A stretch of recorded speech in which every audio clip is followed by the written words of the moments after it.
Hello everyone, this is dad engineer guy and welcome to another video. तो MSTCT results are out. I know कि तुम लोगों ने बहुत मेहनत की है, तो तुम्हें अपने एक्सपेक्टेड रिजल्ट्स आए ही होंगे। अगर नहीं आए so that's also fine, you need to move on now. सबसे पहले एक चीज़ तुम्हें करनी है जो कि तुम करने ही वाले हो, आई नो।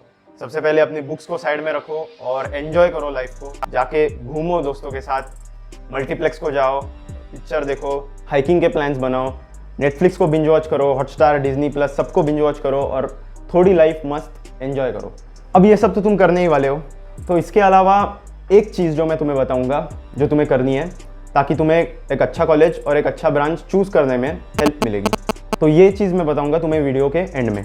तो इसके अलावा तुम्हारे मन में बहुत सारे क्वेश्चंस होंगे या बहुत सारे डाउट्स होंगे जो कि मुझे भी थे जब मैंने एमएसटीसीटी काउंसलिंग के लिए अप्लाई किया था कि इंटरेस्ट एक्चुअली किस में है, इंटरेस्ट किस ब्रांच में है, ये कैसे डिसाइड करें। अगर एक अच्छा कॉलेज है तो उसमें क्या मैं ब्रांच में थोड़ा कॉम्प्रोमाइज़ कर सकता हूँ, इस कॉलेज में ये ब्रांच मिल रही है और इस कॉलेज में ये ब्रांच मिल रही है, तो कौन सा कॉलेज चूज़ करूँ, एक्सपेक्टेड परसेंटाइल के रिलेटेड कौन सा कॉलेज आएगा, मेरे एक्सपेक्टेड रैंक कितनी होगी, क्या मुझे ड्रॉप लेना चाहिए। ये बहुत सारे क्वेश्चन होते हैं हमारे मन में जो कि एमएसटीसीटी के वक्त रिजल्ट के बाद आते हैं। तो इस वीडियो में हम उन क्वेश्चंस में से मेजॉरिटी क्वेश्चंस को एड्रेस करेंगे, ठीक है। तो सबसे पहले तुम लोग कॉलेज के बारे में ही सोचते हो कि मुझे कौन सा कॉलेज लेना चाहिए। Actually that is not the right approach, पर उसके बारे में हम इस वीडियो के लेटर एंड में बात करेंगे। अगर तुम कॉलेज के बारे में बात कर रहे हो तो सबसे पहले मन में यही क्वेश्चन होता है कि कौन सा कॉलेज लेना चाहिए, टॉप कॉलेजेस क्या मुझे मिलेंगे मेरे परसेंटाइल के रिलेटेड। सो मैं एक एक्सपेक्टेड स्कोर बताऊँगा। If your score is between the percentile of 97 to 99, ठीक है, 97 to 99, तो फर्स्ट ऑफ ऑल तुम्हें कॉलेज की टेंशन नहीं होनी चाहिए, क्योंकि इन 5 कॉलेजेस में तुम्हें कोई ना कोई अच्छी ब्रांच तो मिल ही जाएगी 97 to 99 परसेंटाइल में, ठीक है, top 5 college. Again this is a trend, मैं कोई एक्सपर्ट नहीं हूँ इस चीज़ में, काउंसलर नहीं हूँ, तो मैं सिर्फ एक ट्रेंड बता रहा हूँ जो कि मैंने ऑब्जर्व किया है मेरे एमएसटीसीटी के रिजल्ट्स के वक्त। तो तुम ब्रांच के बारे में ज़्यादा फिक्र करो, ऐसे मुझे लगता है, क्योंकि कॉलेज जो है वो तुम्हें मिलने ही वाला है, ठीक है। COEP हो, BJTI हो, PICT हो, ICT हो। अब इसके जो बिलो वाले परसेंटाइल के हैं यानी 97 to 90 प्लस, तुम ज़्यादा फिक्र करो ब्रांच के बारे में, ठीक है। मतलब फिक्र करो एज इन थोड़ा बहुत स्ट्रेस करो ब्रांच के ऊपर कि तुम्हें ब्रांच कौन सी चाहिए, थोड़ा बहुत तुम्हें इंटरेस्ट के बारे में सोचना पड़ेगा अपने, ठीक है। मैं ब्रांच के बारे में बात करूँगा, ठीक है, ब्रांच कौन सी चूज़ करनी है। तो यार एक पर्सनल एक्सपीरियंस है मेरा, मैं एमएसटीसीटी दे रहा था, उसके पहले मैंने JEE मेंस दी है, ठीक है। JEE मेंस में मेरे आई गेस 97 परसेंटाइल थे। 97 परसेंटाइल में मुझे बहुत सारे कॉलेजेस मिल रहे थे, बहुत सारे डिफरेंट ब्रांचेस में, और मुझे समझ में नहीं आ रहा था उस टाइम कि मुझे एक्चुअली ये कॉलेज लेना है या मुझे एमएसटीसीटी के कैप राउंड, जो भी स्पॉट राउंड कैप राउंड होते हैं उसके ऊपर ज़्यादा फोकस करना है। मैं कंफ्यूज था, मतलब मुझे ब्रांच पता नहीं मेरी क्या लेनी चाहिए, मुझे कंप्यूटर लेनी चाहिए, कंप्यूटर में तो मुझे पहले से ही इंटरेस्ट नहीं था, फिर ENTC लेनी चाहिए या फिर इलेक्ट्रिकल लेनी चाहिए या मैकेनिकल में भी मुझे इंटरेस्ट था बहुत। तो इस चीज़ को कैसे फिल्टर आउट करें, तो ब्रांच को समझना सबसे पहले क्यों इंपॉर्टेंट है, ये हम बात समझ लेते हैं। ब्रांच को समझना इसलिए इंपॉर्टेंट है क्योंकि 4 साल तक तुम्हारी जो एक आइडेंटिटी रहेगी तुम्हारे साथ, बहुत सारी चीज़ें चेंज होगी 4 साल में, ठीक है।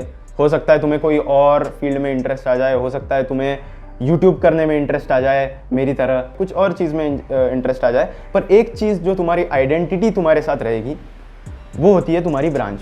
ब्रांच एक ऐसी चीज़ है जो तुम्हारे कॉलेज को भी कॉम्प्रोमाइज़ कर देती है। लेट्स से तुम एक बहुत बढ़िया से बढ़िया ऑफिस में जा रहे हो काम करने के लिए, लेकिन तुम काम कौन सा कर रहे हो वो ज़्यादा इंपॉर्टेंट है ना, तुम्हारा जो कर्म है वो ज़्यादा इंपॉर्टेंट है, राइट।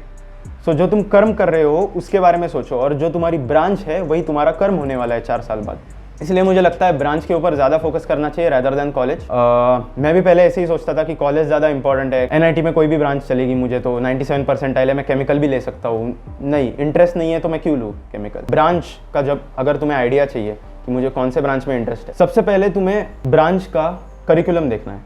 वेरियस कॉलेजेस के वेबसाइट पर जाओ और वहाँ पे चेक करो कि तुम्हारा जो ब्रांच है उसका करिकुलम क्या है, उसका सिलेबस क्या है, ठीक है।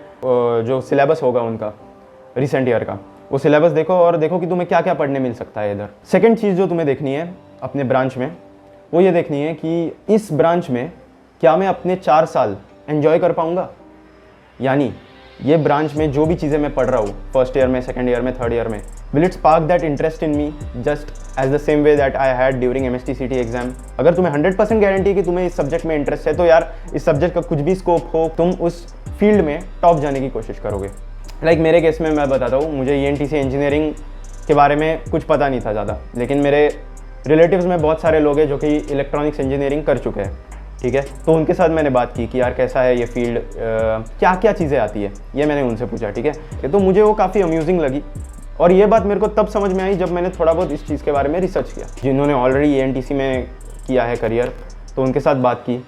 तो ऐसे तुम ऐसे अपने अपने फैमिलीज़ में या फिर फ्रेंड्स से या फिर इन जनरल यार इंस्टाग्राम पे बहुत लोग मिलते हैं, लिंक्डइन पे बहुत लोग मिलते हैं, तुम इनके साथ बात करो, थोड़ा बहुत समझो ENTC या तुम्हारी जो भी फील्ड है उसमें तुम्हें इंटरेस्ट है या नहीं है, ये तुम्हें ऐसे ही पता चलेगा। चौथी चीज़ ये है कि तुम्हारे पास जो भी सोशल मीडिया रिसोर्सेस है उस पर जाके चेक करो कि इस फील्ड के बारे में तुम्हें क्या क्या इन्फो मिलती है। मैंने ENTC के बारे में पढ़ा था, तो एक MIT का आई गेस रिसर्च पेपर था, ठीक है, जस्ट एक एग्जांपल दे रहा हूँ।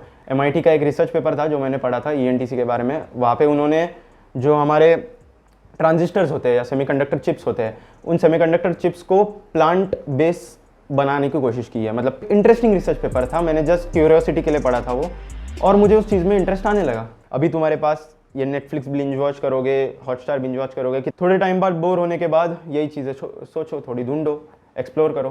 तो तीसरा क्वेश्चन यूजुअली मेरे मन में ये आया था मेरे MST CT रिजल्ट्स के वक्त कि जो अपने टॉप कॉलेज है उसमें एक लोअर ब्रांच वर्सेस एक लोअर कॉलेज में टॉप ब्रांच, इसमें से क्या ले, ठीक है।